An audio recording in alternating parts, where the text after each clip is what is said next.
So one of the main aims of the vertical prep course is to make the life of the dentist easier and more profitable. When I was in the field of the horizontal prep, my life was very hard, especially in the tough cases, because it was not easy to take impression down the soft tissues, it was not easy to gain the margins, and even the day of delivery I had a lot of problems with soft tissues. With vertical prep, you cannot care so much of the margins because you have no margin at all.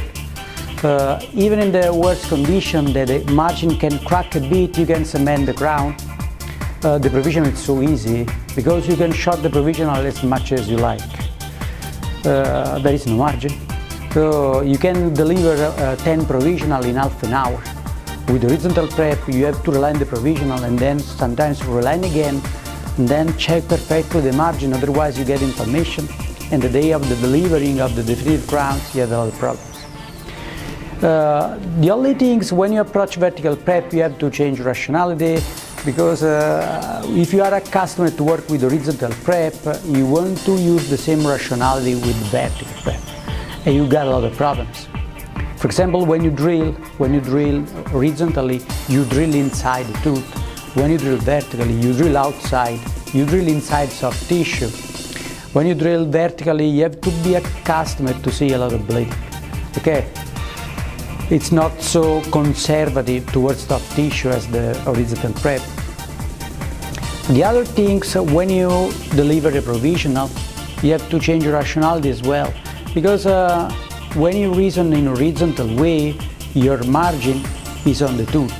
With vertical prep, your margin is on the soft tissue. So you decide the length of the provisional on the base of soft tissue. This is the same for technician. Technician has to understand that he has freedom in deciding the position of the margins. That's why all the team has to change rationality about the vertical prep. So in our course, we're going to show one of the easiest way to do the vertical prep with the new drilling protocol, using the bar with not cutting ends. And we'll show how to realize provisional both with shells and both with direct way, depending on the possibility to use technician for preparing the shell or the possibility to skip up the lab part. And I will show you how to change the protocol in lab for the definitive crowns,